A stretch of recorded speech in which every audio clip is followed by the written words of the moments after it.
Thanks everyone for coming. Very, very happy to have Dr. Jessica Bernard with us today. From down the road, a lot of you may know her. She comes to Dallas ACC and other things that we intersect with. She has a broad training background. She has a bachelor's from Tufts University in biological technology. Did her PhD at University of Michigan with Dr. Rachel Seidler. Did a postdoc at UC Boulder with BJ Mittal. Yeah. Yeah, I forgot that. Yep. In 2015, she joined the faculty at Texas A&M, where she still is as a full professor in psychological and brain sciences.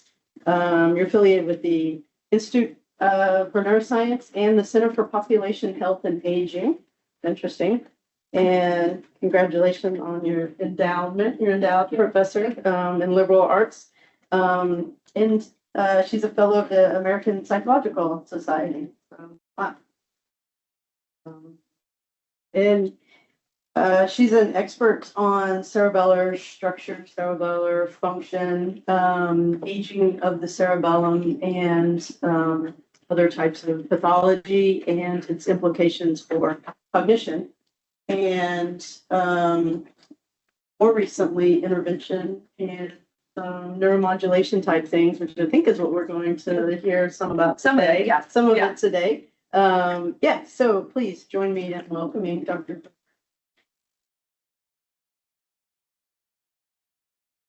Thank you so much for having me, and Kristen for inviting me. It's great to be here, make my way up from cow country to the big city. And yeah, we'll talk today. Hopefully by the end, I'll have convinced you that looking at the cerebellum is useful when we think about aging, cognitive decline, and again, like we just alluded to, as a potential source of intervention or as a target for intervention in advanced stage. So for those that aren't familiar, the human cerebellum is a processing powerhouse. It is absolutely packed to the gills with neurons. There are more neurons in the cerebellum than there are in the rest of the brain. And when we look at surface area, it is, when it's unfolded, it is 78% of the surface area of the cerebral cortex, so nearly 80%. For those that aren't familiar, what you see up here is a cerebellar flat map. So just to orient everyone, because this is a slightly different view, you can kind of think of your cerebellum like folded up like a little fist underneath the bottom and back of your brain. This has been unfolded and flattened, so those areas up at the top are more dorsal, kind of tucked under the occipital lobes. These areas at the bottom are folded up and under. And this region back here is sticking out at the back, the lateral posterior cerebellum. And what you can see here in this work from Maeve King is the fact that the cerebellum is involved in a wide variety of different task domains. So it's not just a motor region. Historically, we always thought about the cerebellum and motor function, but it is much, much more than that. We see contributions to attention, memory, language processing, and there's also a really fascinating literature looking at social processing as well. So social cognition and affective processing, all of which are areas and processes that we want to think about as we get older, because there are deficits, differences, changes in many of these capacities. So we looked at a lot of this in my lab. So just to give you a brief kind of quick overview of what we do broadly, no surprise, you might have figured out, we're interested in aging and aging processes. We do this both cross-sectionally and longitudinally, and we use a mixture of cognitive and motor measures as we get older and throughout the lifespan. These are inextricably linked. Our cognitive capacity is key for optimal motor behavior, and we also think that motor behaviors can be really helpful as potential signs of eventual decline. So I have an awesome collaborator in motor neuroscience who's been looking a lot at gait. And she's shown that this is actually robustly predictive of subsequent Alzheimer's diagnosis. So these are key areas to look at. And we've also, I'm not going to talk about any of this today. I have extra slides if there are questions, but we also look a lot from a women's health perspective. So the degree to which hormonal changes associated with the menopausal transition impact brain structure, function, network connectivity, and so on. So what you see up here, this is testosterone. We have estradiol and progesterone. We have assays of these hormones on all of our participants and have looked again at the predictive capacity related to hormonal changes and what this might mean for cognitive outcomes, particularly in aging females. And in all of this, we use a variety of brain measures, but we have sort of an upside down approach rather than looking at the cortex. And not that we don't look at the cortex, I love the cortex. We focus primarily on cerebellar contribution. We build off a lot of the existing spectacular work looking at the cortex, hippocampus, and so on and so forth, but trying to understand how this really robustly connected, dense processing region is integrated and engages with these other systems, allowing for optimal behavior. And we think as we get older, helping to maintain optimal function and outcomes. So it's no surprise to anyone in this room that we need to talk about aging, right? Life expectancy is increasing. 2015, it was estimated at 78.9 years, thought to go up to about 82.1 by 2055. This has serious economic burdens when we think about medical care costs, but when we also think about individuals leaving the workforce, the boomers, as I call my parents lovingly, they are legitimate baby boomers. I'm not kidding, but they are one of the largest segments of the population. They retired a few years ago, but that last tail end of that generation is reaching retirement age. And this has, again, very real economic costs, but again, costs with respect to medical care. As we get older, we have more need for care. In addition, health and well-being matter, right? There's an increased incidence of stroke, cardiovascular disease, and so on as individuals get older, not to mention things like falls. And then finally, as all of us are here are likely aware, we care about well-being.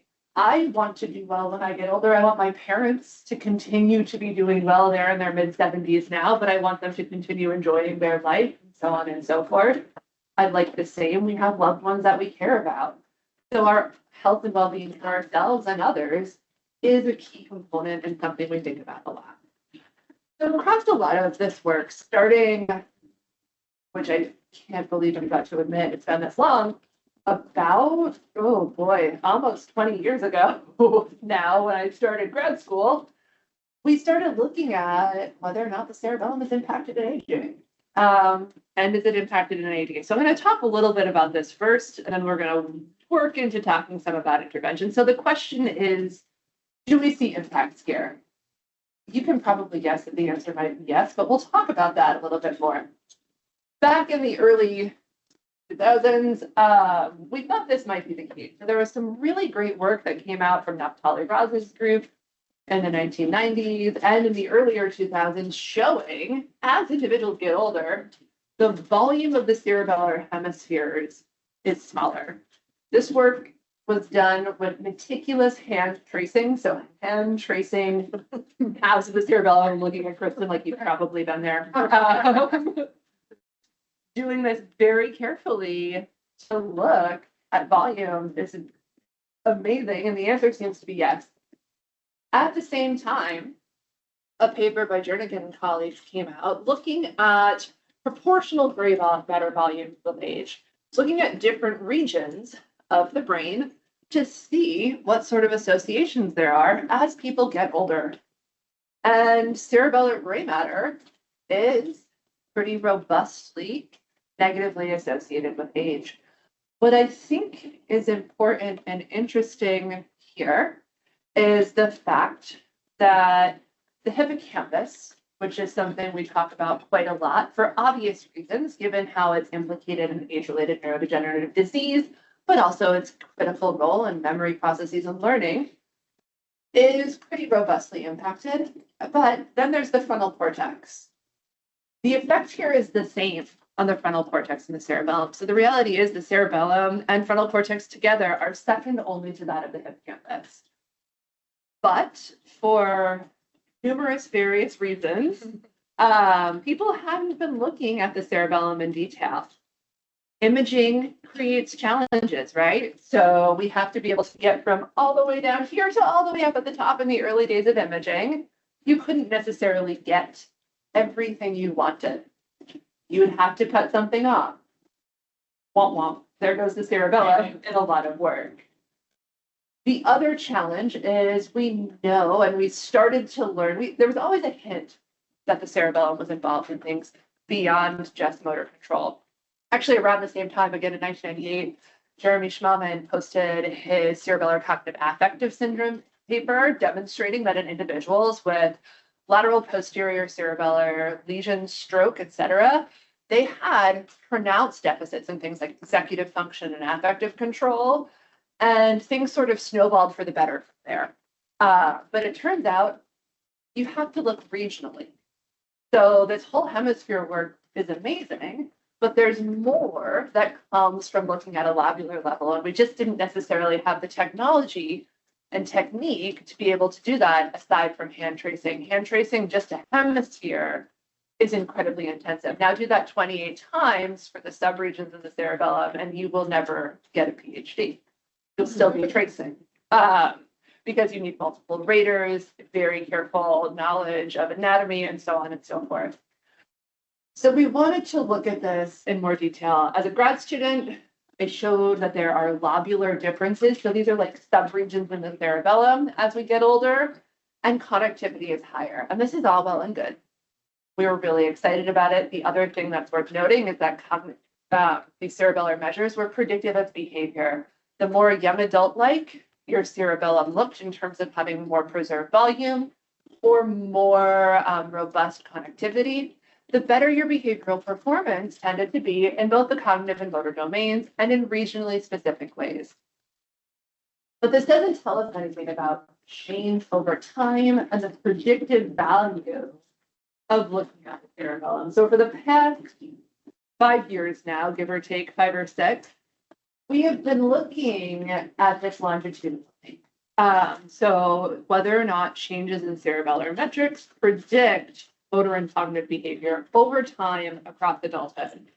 So we have a sample of 175 adults at baseline. 138 have a full, complete data set with all of the above. As I told Kristen earlier, we started this in February 2020. For those of you looking at faculty positions and transitioning, don't start a longitudinal study in a pandemic. But we did, we managed, we pulled through. And we had individuals come in, they came in for their baseline assessment, they came 12 months-ish later, factoring for the fact that some of them just come in period because we were shut down. And then again, 24 months after that. At their first session, they came in, we did a pretty intensive characterization behaviorally. We did a variety of motor tasks, looking at both fine and gross motor control. We did the Purdue pegboard. We looked at actually also grip strength on everyone. We did skill acquisition with motor sequence learning, and we looked at balance, quantify the postural sway, as well as a robust cognitive battery. So we use digit symbol, we have the shopping list memory task, Stroop, we have working memory, digit span, forward, back, all of that good stuff. And then in everyone, we got saliva samples to do hormonal assays. Like I said, I'm not going to talk about any of that, but we have done quite a lot looking at salivary levels of testosterone, 17-beta estradiol, and progesterone. There was about a 1 to 2 week, assuming things did not get interrupted, interim between session 1 and session 2, when individuals came back for neuroimaging. In the interim, we used actigraphy to track both sleep and physical activity, and we gave everyone a whole battery of questionnaires. We used the CHAMPS, self-report activity and engagement. We looked at menopausal symptoms, social networks, need for cognition, and so on and so forth. And then finally, everyone came back and they underwent structural and resting state imaging. And in our females, we asked them to complete a 6-month menstrual diary. So we'd follow up via Qualtrics once a month, asking them to report for those that were still menstruating, date of last menstrual period, length of cycle, so on and so forth. So we could look at that. Perhaps not surprisingly, since we and others have shown this multiple times, we found, and this is just one example, but we found that lobular volume in the cerebellum gets smaller as we get older. I'm just showing you lobule 5 here. This is an anterior region associated with the motor cortex and motor networks. I can show you, trust me, but this is also the case for other regions. We see this in cruise 1 and cruise 2 as well. Notably, this was also associated with behavior. So individuals that have larger volumes perform better on motor tasks. So we used a composite score here, so as not to run about a million comparisons, but looking broadly at motor function, taking into account skill learning, fine and gross motor, and balance control. And in individuals with larger volume, they're doing better. Again, this essentially holds when we look at cruise 1 and cognitive volumes. We also look at resting state connectivity in this sample. And I'm not going to talk too much about how it works. I think everyone here is roughly familiar, but I'm happy to go into the details, essentially looking at correlations between regions at rest. And we find that generally speaking, as individuals get older, cerebellocortical connectivity is lower. So you're seeing that across these areas in purple. However, there are some areas where we see this pattern of hyperconnectivity. So connectivity is higher as individuals are getting older. And we think this might be due in part to either failed compensation or just a lack of sort of fine-tuning within their cerebellocortical networks. What I think is interesting is what you're seeing here. This is the motor network, globules 1 through 4, and we're seeing hyperconnectivity with non-motor regions, which is suggesting it's perhaps that we're looking very much like anterior cingulate, outside of cingulate motor areas, thinking this is, again, like less of a fine-tuning in some way, or a lack of, or a loss of differentiation. Much like volume, we're also finding that connectivity is associated with behavior. So these are, again, motor examples. Do cognitive stuff, I promise. I always pick the motor. I don't know. I worked with Rachel Seidler. She has a lot of motor work, so it's still deep inside. But we find globules 1 through 4, 5, and 6. 1 through 4 and 5, robustly primary motor planning. Globule 6 is more of a motor frontal. When we look at connectivity network patterns as well as activation patterns, we see like motor preparation, but also some working memory things happening. More robust connectivity is associated with better behavioral performance. When we looked at cruise 1, we saw more robust connectivity with lateral frontal cortex was associated with a cognitive composite, including episodic memory function, suggesting, again, as we get older, the more we're able to maintain and use these networks, the better off we are in terms of our function. We also have found, so these are all things that are in progress. I have a bunch of students, we have a bunch of papers that are going to come out, or at least come out as maybe optimistic, but be submitted in the next few months. We found that cerebellar connectivity decreases over 12 months. And my grad student emailed me on like Friday to say we see similar things more robustly at 24 months. We don't have the figures yet, but she is working on that for actually her departmental colloquium talk in a week or two. So we're seeing these changes over time, wherein connectivity on average is getting lower. We also find that baseline connectivity between the cerebellum and frontal cortex is associated with better cognitive performance 12 months later. So in individuals that have stronger patterns of connectivity, so again, a higher correlation really between cruise 1 and essentially TLPSC-ish. I don't remember the exact coordinates, but roughly in that area, you have better cognitive function a year later, which I think is quite exciting. We see similar things when we look at motor function as well. So this is looking at structure And you can look here, this is volume at baseline. And this is motor change, so people that are getting better versus getting worse. And you might expect some practice effects on these tasks, that's normal. Individuals that have larger volumes at baseline and lobule 5 are getting better and maintaining their motor function 12 months later. So what about cognitive decline?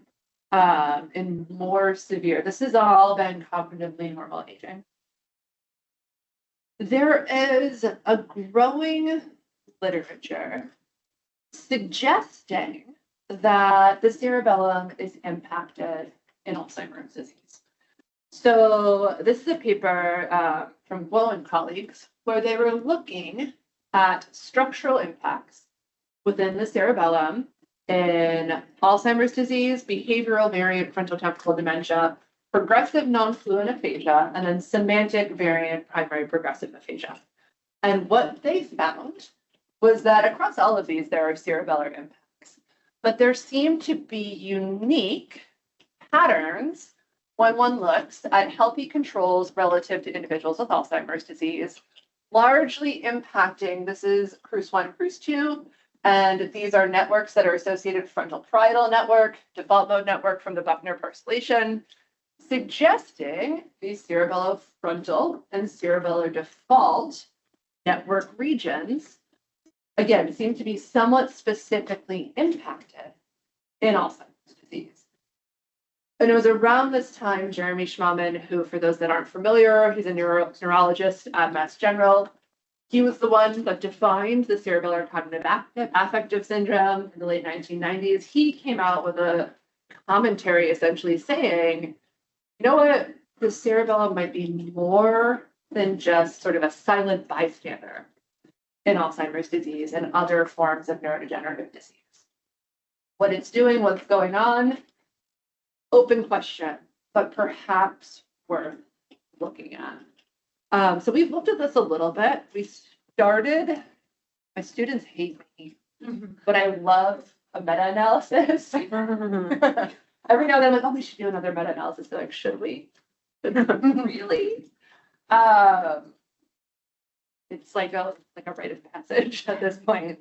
But we did an activation likelihood estimation meta-analysis across the existing literature, looking at Alzheimer's disease and mild cognitive impairment relative to cognitively normal older adults.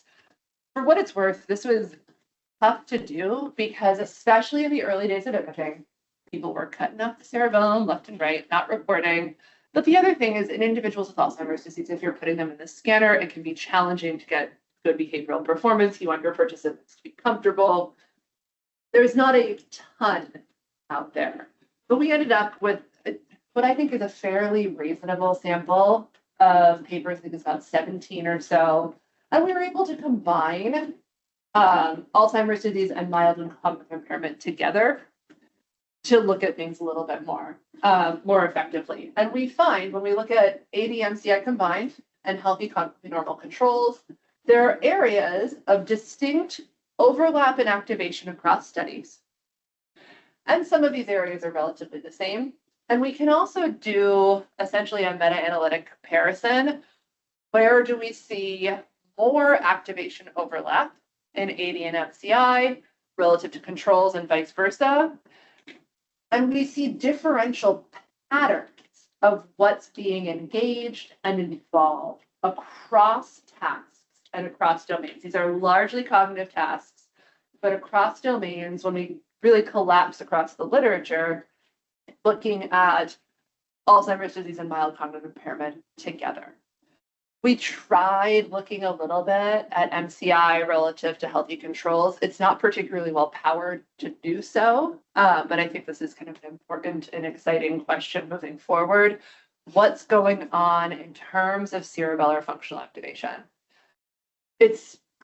We've shown once in one study specific to older adults, during high-level rule learning, activation patterns are different. We seem to be engaging the cerebellum differentially, particularly for error-related feedback during the learning task. but we need a lot more work in this area. A paper by Mirage and colleagues came out, I guess it was last year because it's 2026 now, talking about the need for having more functional imaging as well. I love resting state and structure as much as anyone, but getting the convergence of information about structure, function, and network connectivity. And I think that will be really useful and important as we move forward in cognitively normal individuals, but also in individuals with mild cognitive impairment and early Alzheimer's disease. The other thing we've done in this area is use the ADNI data set. So we looked at the data from the Alzheimer's Disease Neuroimaging Initiative, and we looked at cerebellar dentate connectivity. So the dentate kind of looks like a kidney bean, give or take. It's a little squiggle in the depths of the cerebellum. This is the primary output nucleus to the cortex. The dorsal aspects of the dentate have been shown both in human and non-human primate to be connected more to motor and premotor regions, whereas the ventral aspects of the dentate are more robustly associated with frontal, parietal, and association areas. In the macaque models, this was like areas 946 relative, again, to M1. So we looked at both of these regions in, again, cognitively normal older adults, mild cognitive impairment, and Alzheimer's disease from the ADNI data set. And we found, this is a lot, but we found very distinct patterns of connectivity. So what you have here in these hot colors, there are cognitively normal older adults relative to Alzheimer's disease, where we see more robust connectivity. And in Alzheimer's disease, relative to cognitively normal in purple, we're seeing a maintenance of these frontal parietal networks, it seems, in the cognitively normal individuals relative to Alzheimer's, whereas in the Alzheimer's group, we're seeing greater connectivity in these sort of motor regions, motor strip, and some parietal. When we compare mild cognitive impairment and Alzheimer's disease, it's sort of like a pared down version here, suggesting that there may be some impacts relevant for disease course. Notably, when we looked at MCI relative to healthy controls, we did not see any statistically reliable differences in this sample. Again, suggesting something perhaps about course and progression as cognitive decline, and also presumably underlying pathology increases as well. We also found, looking at an immediate memory task that was available in this sample, that associations with memory are different with respect to connectivity in individuals with Alzheimer's disease relative to cognitively normal. So in our cognitively normal adults, there are more positive associations between better memory performance and frontal parietal regions. But again, this sort of motor network is coming on in Alzheimer's, and we're not entirely sure what is driving this, but we think this could be some sort of failed compensation, thinking about patterns of atrophy, of pathology, et cetera. But they're unquestionably engaging or seem to be associated with different components of the network and are doing so in what we would argue are perhaps less efficient, less effective ways. Similar things happen as before when we look at MCI relative to AD, again, suggesting some sort of disease effect.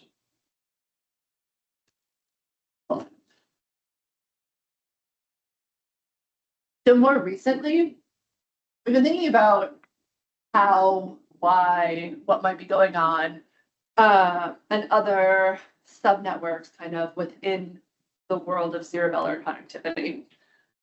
So we've been wondering, one of the things, again, 15 years ago, give or take, when I was doing my dissertation work, there were a couple patterns that seemed like pretty robust across cerebellar network seeds that we looked at when we looked at age differences. There seemed to be like this consistent pattern of differences in the basal ganglia, but also in the medial temporal lobes and areas of parahippocampal gyrus and hippocampus. So we have been interested in recent years about the degree to which the cerebellum might actually interact with the hippocampus and what this might mean, and whether or not this is important in AD as well as in AD risk. So a lot of this has been inspired by some more recent work that has come out in animal models. So this is work from Zeidler and colleagues, came out about 6 years ago now, They used optogenetic stimulation to the cerebellum in rodent models, and they found, number one, they would stimulate the cerebellum, and they would see differences in local field potential firing within the hippocampus. So the cerebellum seemed to actually be kind of tamping that down. They also looked at hippocampal-mediated processing in terms of spatial memory processing, so objects in an arena. And they found when they would stimulate to the cerebellum, they found relative to controls, so fewer cells responsive to objects, unmoved objects, and so on and so forth, suggesting that this cerebellar stimulation is negatively impacting the hippocampal processing. They've also done the reverse, stimulate hippocampus, see impacts cerebellum. It seems to be the case that there are interactions between these regions. Again, they were able to precisely modulate these with optogenetics in the animal models. And this is important for optimal hippocampal function, learning, and memory. Other evidence comes in this area when looking at seizure activity. So in many cases, the focus of a seizure is in the medial temporal lobes. And this was in a seizure model of rodents. And what they did here is they had stimulation in different regions of the cerebellum, and they found when they stimulated in midline cerebellum, there was the percentage of seizures dropped significantly. The cumulative probability of a subsequent seizure was different, changed. And when they stimulated over the vermis, the midline, there was a significant increase in time between seizures. So they were happening less frequently. This is not, I don't want to say this is not novel. If you go back and really dig back in the literature, a paper in 1959 came out in cats, which they used, again, as a model of epilepsy, and found similar things. So they found changes in the underlying hippocampal and epileptic activity with stimulation to the cerebellum in a cat model as well. I know it's weird to talk about cats as a model. Many of us have them as pets, but it wasn't uncommon, especially 60-ish years ago, to use that model. Cats also have really awesome vestibular and cerebellar function. If anyone's ever watched a cat try to land on its feet, but they were a good model here. So this goes back quite some time. So okay, do we care about epilepsy in the context of Alzheimer's disease? We probably want to. So Jeannie Chin at Baylor College of Medicine has done some really elegant work, again, in rodent models, looking at subclinical epileptiform activity and the degree to which this is present in rodents. And there's also been some human work here. So this work from Vossel and colleagues in 2016 was looking at individuals with Alzheimer's disease, some of whom had epileptiform activity. I want to caution this is a small sample. So 14 of these individuals show epileptiform activity, and they have 19 without. This was done either through overnight EEG or MEG. And the majority of this activity you can see here was either in the right temporal, bilateral temporal, left temporal, and there's some bifrontal temporal. So not exclusively temporal lobe epileptiform activity, but primarily across the sample. And what they demonstrated is that in individuals that have Alzheimer's disease with epileptiform activity, you can see here in orange, both in terms of executive function and MMSE score, they show a more precipitous decline in function relative to those that don't show epileptiform activity. So this is not something that happens in all individuals with Alzheimer's, but it does seem to be present, and in this case, about half of their sample, give or take a little bit. And we've been thinking about this and mulling this over, particularly of trying to understand the way in which the cerebellum may be involved or engaged with the hippocampus and what this might mean for our understanding of cerebellar contributions to Alzheimer's disease and other function. So we are not looking at anything in terms of epileptiform activity at all at this point. But we have been looking at cerebellar hippocampal connectivity. And I have a grad student, she is on her clinical internship right now. So she defended this work last summer, where she took a very detailed approach. We put seeds to cover almost all of the cerebellar hemispheres and across the long axis of the hippocampus to look in our longitudinal sample. This was just their baseline data, but in the longitudinal sample, the degree to which hippocampal connectivity is lower in advanced age. And robustly, we see a negative correlation with age between the cerebellum and the hippocampus across these seeds. She also has looked at the European Prevention of Alzheimer's Disease sample. So this sample has 857 individuals. Or what we looked at were 857. There's about 1,900 in the full data set.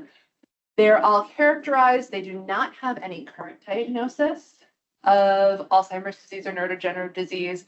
They're screened genetically, so we don't see genetic risks, so presenilin 1, so on and so forth.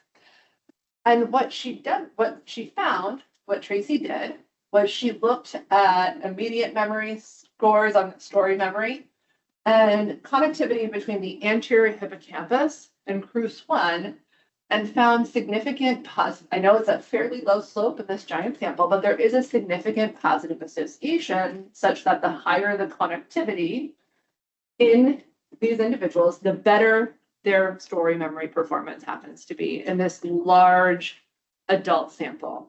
I do want to highlight this is a highly educated sample. It's across sites in Europe, so slightly demographically different than what we might have here in the US, but not unlike a lot of what we get, highly educated, reasonably high SES, and so on and so forth. She did control for education in all of her analyses, but I just want to put that out there because I do think this is an important caveat to consider. She was also able to look at mild cognitive impairment risk. So within the sample, there are individuals that have completed the repeated battery for assessment of neuropsychological status, or the R-bands. And based on score on the R-bands, you can be stratified into being at higher risk or lower risk for subsequent mild cognitive impairment. And in the MCI risk group, which is here in blue, it does seem to be there's a differential association. And actually, in these individuals, the better scores, again, are associated with stronger connectivity. So the thinking here is that they're relying upon these networks, perhaps as a compensatory factor. We're not exactly sure, but it does seem to differentiate based on risk. And there are, I will say, sample-wise, it's not as optimal. We have 104 that fall into the R-bands risk group. This is relative to about, I don't remember off the top of my head, and I can't do that math right now, but 600 something that are not at risk. So not a giant sample, but suggests that there may be something happening here. And finally, Elizabeth Pytel last year looked at this in the context of APOE status, as well as in the context of CSF biomarkers of AD. And she demonstrated that in individuals that are E4 negative, you have stronger right hippocampus to left cerebellar connectivity as you get older. So if you do not have these risk factors, your connectivity looks better. And likewise, there are associations with AD biomarkers. If you are lower in CSF-based AD biomarkers, again, you have stronger connectivity between the cerebellum and hippocampus as you get older. So we think, and oh my goodness, my computer wants me to update right now. I'm not going to do that. We'll defer for 4 more days. So we think there may be something to this circuit, and we're working on probing this a little bit more, looking at this longitudinally because we do have that longitudinal data.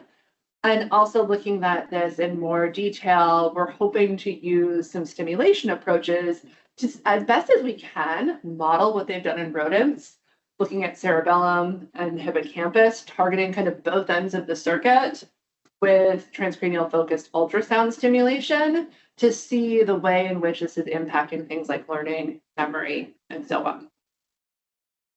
So across all of this, we have been thinking of the cerebellum as potential key scaffolding, actually very much a model of the Clark and scaffolding for scaffolding theory of Asian cognition. We think the cerebellum is actually key in terms of a source of scaffolding for cortical function. When we think about models, and we're not going to go into like intense physiology, but when we think about what the cerebellum is doing, we think about efference copies of what we're thinking, what we're going to do for a movement, allowing for automatic processing. And we've argued that when you have intact cerebellar function, you can send these efference copies to the cerebellum, and it's going to free up your cortical resources. You can kind of offload stuff to these automatic models, and your prefrontal cortex can do its thing, work on other things, work on problems that are perhaps more complex. And with this in mind, we think that the cerebellum is potentially a source of resilience for older adults. So if one is able to better maintain their cerebellar resources, we think that this may confer some degree of resilience in the face of disease. We're not talking about necessarily a entirely stopping cascade of disease, but if you have maintained cerebellar resources, this may help scaffold your cortical function. And let's say, for example, you are showing some degree of Alzheimer's related pathology. This might delay onset of symptoms. You may not see symptoms as intensely or robustly earlier on, and you may be better able to maintain function for longer. But on the flip side, this could also be a source of vulnerability, right? If you're an individual that has shown a loss of cerebellar resources, you may then be more vulnerable to the deleterious effects of cortical pathology, and you may start seeing symptoms earlier because you don't have this scaffolding and support in this cerebellar region to help kind of, again, offload from the cortex. So with this in mind, we've been thinking about the cerebellum quite a lot as a potential target for intervention with stimulation in particular in cognitively normal older adults and those at risk for Alzheimer's disease and related dementias, particularly early in disease. I think we can bolster scaffolding, and this might help improve and maintain function for longer. I don't think, unfortunately, that we're going to stop the clock on AD in this case, right? We need to have adjunct therapies. However, this might be a way for maintaining quality of life and function and some degree of independence, particularly early on, which is valuable for both patients themselves, but also caregivers and loved ones. So I'll talk a little bit about what we've been doing for the last 5 or 6 minutes in this area. So we've been doing this largely with transcranial magnetic stimulation, and we've been using what's called intermittent theta burst stimulation. What this means is we are giving stimulation at theta frequency. We go on for 2 seconds, it's a brrr, and then 8 seconds off. Individuals get 600 pulses. It takes about 3 minutes and 26 seconds, give or take a little. It's 326, 324, something like that. And in the early work, looking at the underlying physiology of TBS, Huang and colleagues did this to the motor cortex. They looked at what's called motor evoked potential, and it's essentially the muscle activity of this teeny little muscle between your thumb and first finger. You can make it twitch really easily. And they found that when they use this intermittent approach, relative to baseline, you see a facilitation of the motor evoked potentials after intermittent, suggesting you sort of jump-started or induced excitability in the underlying cortex. If you use intermediate, which you see here, there is no difference at all from baseline relative to no or sham stimulation. And if you use what's called continuous, you see here, you actually see a decrease, so seemingly an inhibitory effect. We've been using ITBS. This is roughly what it looks like. This is Peter, who is our former lab manager, who is now off at grad school himself, but kindly lets us take these pictures. Thank you. And we hold the stimulator up to the back of the head. We're targeting roughly the CRUS1 region. We have the image guidance here, and he leans forward. We bought this very fancy pillow from Amazon that apparently people buy for international travel to sleep forward, but he leans his head forward. Everyone gets a fresh pillow, fresh pillowcase. and we do the stimulation.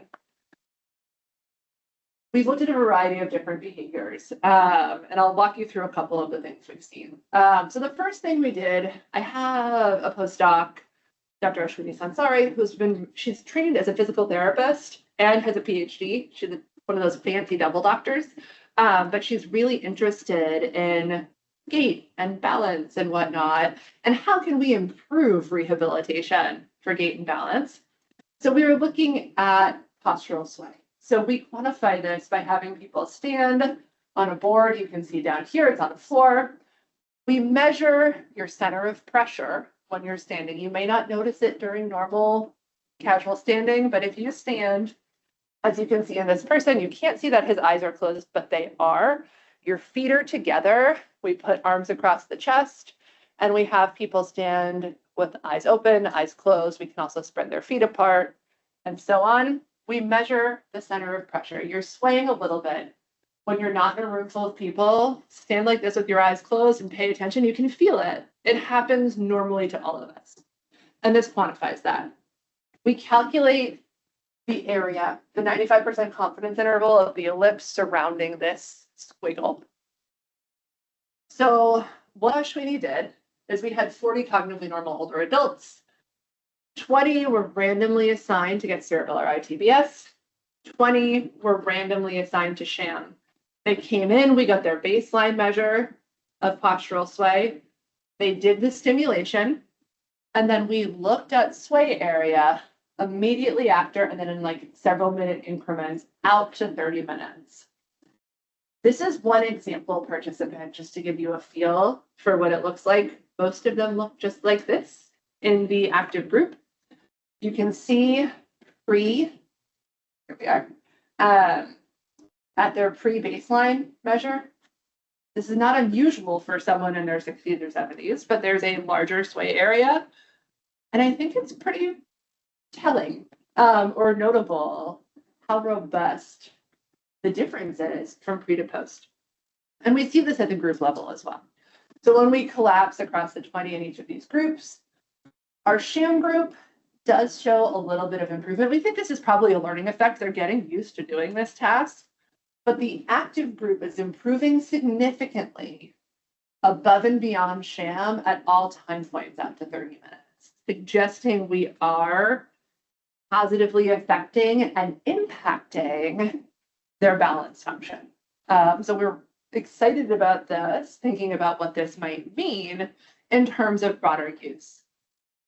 The other thing that's worth noting, we didn't put in the paper, but Ashwini did some just exploratory analysis based on cognitive status in this sample. There's only 20 people, so the sample is very small, but she looked at our active group, stratified basically just on MoCA score. This is not optimal. It's a very gross measure, but in individuals with lower MoCA scores, so below 26, the effect is much more robust, actually, than in individuals that have higher global cognitive function, suggesting, number one, that we can push things around in individuals that may be showing some degree of cognitive deficit. And I say this very with a large grain of salt, because these are community living, independent, older adults, but scoring poorly. But also it suggests that we might be able to see some benefits cognitively as well. So for the last year and a half or so, we have been doing a double-blind, placebo-controlled crossover study in younger adults, cognitively normal older adults, and individuals that we're calling our sort of MCI cognitive decline group. But again, I'm using this loosely. These are community dwelling, independently living individuals that are having some degree of subjective memory complaint, and they are showing scores below 26 on the MoCA. They have not gone through a full neuropsych assessment, but have some difficulty, again, relative to our cognitively normal 27 or above folks. We're having them come in, they're getting stimulation, and then we are immediately running them down to the scanner. They're one floor apart in the building. They go down, right in, at which point we're getting a variety of imaging measures. We're getting resting state, and then we're getting task-based imaging for the Stroop task, a verbal 2-back task, and a finger sequencing task. to look at the degree to which stimulation is crossed, hopefully impacting behavior. I'm going to show you super preliminary results. And this is because I am the lucky duck that gets to unblind everyone, and we can't unblind everyone until they've gone through both sessions. So we have a bunch of people in process that were like waiting. So this is what has been unblinded and analyzed from a behavioral perspective. And it seems to be the case that there's a lot of variability here, but for some people, this is working like gangbusters good. And then for others, we're not seeing an effect. So let me walk through this a little bit. This is with the 2-back task. This is change in accuracy, active relative to sham. So anything above 0 here is an improvement. You're doing better. And we're seeing clusters of our young adults, our older adults, and our cognitive decline group. There's a few that are doing better. Some seem to be doing worse. We don't know yet. We're really excited to dig into the imaging and figure out what might be going on. Some of this analysis was inspired by some work from Kate Dam. I don't know if this work is, I know it's been submitted. I don't know if it's on bioRxiv, but let's just say she's done some interesting things looking at responders and non-responders and underlying cerebellar networks in early course psychosis. So we're taking sort of a similar approach here. Are there network differences, anatomical differences? Maybe some of these individuals that aren't responding have a greater distance between skull and tissue, so the stimulation's not getting there. I think this is important to tease apart if we want to use this and to have more of a precision medicine approach in the future. This is reaction time, just for context. So down below 0, better. This is, you're getting faster. And then when we look at sequence learning, we see something similar. We see a cluster of, particularly in our cognitive decline group, 4 or so individuals that are doing much better. It's 5 there, doing significantly better in terms of their change in accuracy in the active condition relative to the sham. A couple of older adults and younger adults as well. The younger adults have been an interesting group. When we look in the aggregate, their performance is not great. We think they're bored. I'm being perfectly blunt here. Because we designed our test to be consistent across our sample, so doable for older adults and individuals that are having some cognitive difficulties, but then you get a 20-year-old who's like, come on, guys, and they're perhaps bored. Okay, so that I'm gonna wrap up. We think that there might be some great promise in using ITBS potentially to improve cognitive performance and motor performance in aging and cognitive decline, but we need to do a lot still. This is early days. We need to define optimal dose, quantify efficacy longer term. So I put in a grant back in February with a great collaborator at Baylor College of Medicine, where we're going to look at this in early Alzheimer's disease. He has some data from early AD, but we're also going to use an accelerated 10-session approach, 2 sessions a day over 1 week, to look at whether or not more sessions. So maybe some of those people that aren't responding, maybe you need 2 or 3 doses, right? Some people will respond with 1 dose, others may need more doses. And to look at 1, 3, and 6 months after to look at the length of time we may have these effects. And I've also been very excited about, I've done some work with TDCS. I was talking about with Chandralika about this earlier. And I think this is a really great technique, especially when we think about broader usage. So ITBS is awesome. You don't have an ITBS in very rural, underserved areas. We have them here in Dallas. We have several TMS systems around College Station. There's a bunch in Houston, but not necessarily in the Rio Grande Valley or in the Panhandle and whatnot. There are a lot of rural Texans. TDCS can be implemented in a home-based environment. The other thing is that it's much more comfortable. I will not lie to you and say that cerebellar TMS is fun. I don't think it's that bad, but some people, we have a lot of neck and shoulder musculature, right?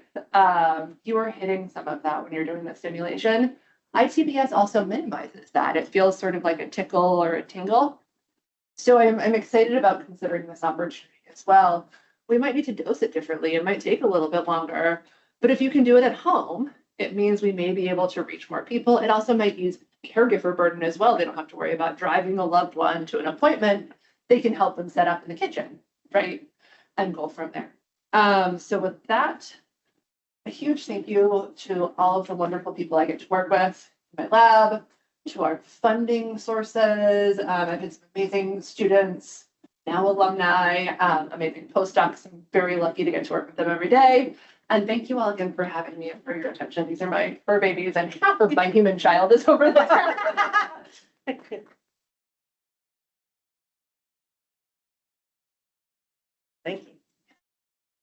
Questions? There's only a couple of minutes, sorry. Oh, no, you're good. But I'm happy to take questions.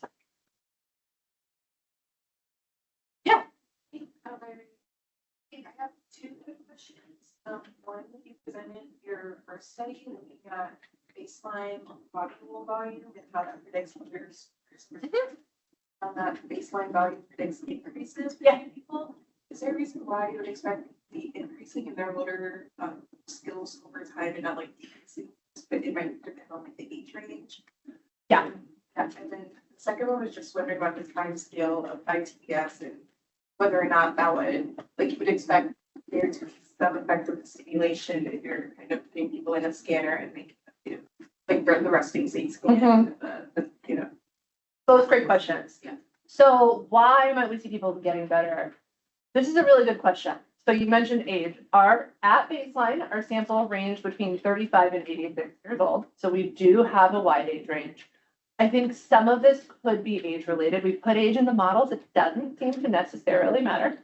I think what may be happening are practice effects.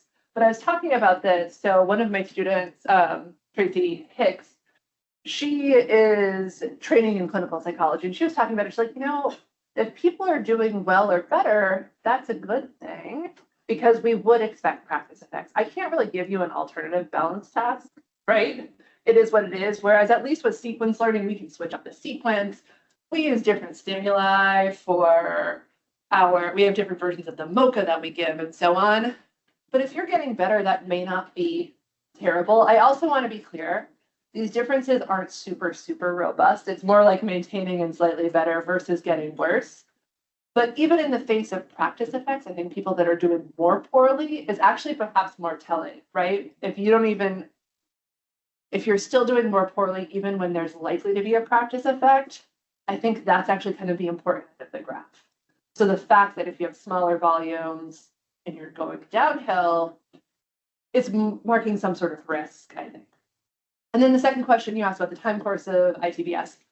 So, great question. The data suggests there's pretty good data suggesting it lasts about 30 minutes. So we stopped on the balance at 30 minutes because we knew, okay, we should have stuff at about 30. How long does it last after that? We don't know. People haven't really looked. In that balance study, we were worried about fatigue effects because it does get tiring after a while. So we didn't want to keep going longer than that. With respect to the scanner, we have it timed such that the last task, when we're done, is just about at like 32 minutes. And that's including time to get in, including the resting state that we run first, because we don't want bleed over of the task effects. And what we've been doing is we counterbalance the order of the tasks across people and across visits. So participant A might do sequence Stroop, working memory. Participant B will have a different order and so on and so forth. So we've hopefully been able to account for that. So if by that last task you've lessened some of your effect, enough people have the different orders. Yeah, yes. Yeah. Oh, great talk. I have a lot of questions, but I think I will narrow it down to two. The first is about the postural sway study. So, you mentioned that CRUS-1 was targeted, but did you think about like targeting more specifically the parts of cerebellum? And my second question is again related. Like, did you see the improvement? Like, how much improvement did you see in like the hardest condition of the postural swing task, like with the eyes closed and say like the feet close together? Yeah. So what I presented was the hardest condition. Okay. We did some piloting to figure out what would be best and manageable for older adults. Like, what should we use? Something that would probably we want to be able to show improvement. We don't want it to be so easy. So we actually use that eyes closed space. We've ran a few people through to make sure we weren't going to have concerns about people actually literally falling on us. We do spot them. Someone's always standing right there, but we wanted to make sure we weren't having those issues. So that is the hardest condition. We didn't look at the other conditions because they would have been, they're done for about a minute each. So they would have been doing it constantly. So that is hardest. Your other question, oh my gosh. Russ one. Thank you. Yes, great question. It's unfortunately with the depth and focality of theta burst and TMS, we can't. So we can only get a couple centimeters deep. It's great for things like cruise 1 and cruise 2. We cannot get to like lobule 1 through 4, which is more vermal and, like I said, tucked up underneath the occipital cortex, or lobule 5. One of my postdoc, Ashwini, the one who was doing some of that work, so she is co-mentored by myself and my friend and collaborator, Yuming Lai, over in motor neuroscience. Yuming is also doing a lot with transcranial focused ultrasound. So Ashwini put in a K award, and this is actually what she's trying to do. It's quite exciting, at least from a preliminary data standpoint. So we can use, and I'm using we loosely, this is very much Yuming and his skill set here, but you can actually target at a really, really precise level. A paper, at least it was in bioRxiv, we'll see how it does under review from another group, showed targeting of basolateral amygdala in the human brain. So you can be very precise. And what Ashwini has shown, at least in preliminary data, is if you're targeting lobule 5, she's looking largely at gait and dual task gait. So not exactly the same, but she has measures based on, she has some biomechanics experience, so is able to look at more dynamic balance in the context of gait as well. When you target lobule 5, you seem to see more robust impacts in only 3 or 4 people. I want to caution, this was like grant preliminary data, proof of principle, impacts in the motor domain. And then when she was targeting cruise 1, because you can dissociate the two, she was seeing more robust. They seem to dissociate the impacts with like the cognitive components and the cognitive tasks, particularly in that dual task setting. So it'd be great. And then the question becomes, what works better, right? Like, do we think it's better to just target the motor circuit? Or does it actually make sense from a therapeutic perspective to target the cognitive circuit? Because these are it just inherently linked processes and systems. So older individuals are more reliant upon cognitive systems for motor tasks. I can make young people look like they're about to sway if I have you stand on the balance board and start doing mental arithmetic, right? So that's, I think, also an open question. And she's hoping to try to look at some of that. Yeah. Okay, we'll go back to the Cognitively, what is happening in the cerebellum that isn't happening in the cortex? Great question. How in the weeds do we want to go? Okay, so let me do this at a really high level, and it's just so much more vague when we think about cognition. So when we think about motor performance, we talk about, in the context of cerebellar models, and this is for a reason, I promise, in cerebellar function, we think about an efference copy. So every time your motor cortex releases a motor command down that final common pathway out the motor cortex, there's an efference copy sent to your cerebellum. And through some beautiful neuronal math, there are processes and computations that are done saying, hey, where's my body in space? So I want to reach the water bottle. There's a motor command saying, hey, reach the water bottle. My cerebellum is getting feedback from my somatosensory cortex, from visual information as well. Where is my hand in space? Am I grabbing this? And it allows you online to adjust. So let's say I go here, I can quickly adjust. The cerebellar neurological exam, for example. Anybody seen this test before? Yeah. This is part of the cerebellar neurological exam. People with cerebellar damage, you see halting movement. People that are heavily intoxicated also can't do this because the cerebellum is very sensitive to the effects of alcohol. So it's because you're predicting where I'm not thinking too hard about this. You're able to predict and correct online. The argument has been made that the same thing is happening cognitively. So you are sending an efferent's copy of a cognition. And this is where we get a little woo-woo, like, how do I know what your cognition looks like? It's a lot easier to do with a motor command, but the thinking and the general framing has been, you're sending a copy of that thinking and that cognition, and your cerebellum is helping process, hey, am I doing the right thing? Am I thinking about this correctly? How can I adjust my processing in the frontal cortex, for example, to improve my performance and behavior here? Because we don't really think about doing like working memory. It happens, right?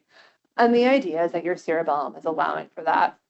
I think one of the nice ways of thinking about it actually comes from schizophrenia. So when you think about Nancy Andreassen's work on what she called cognitive dysmetria.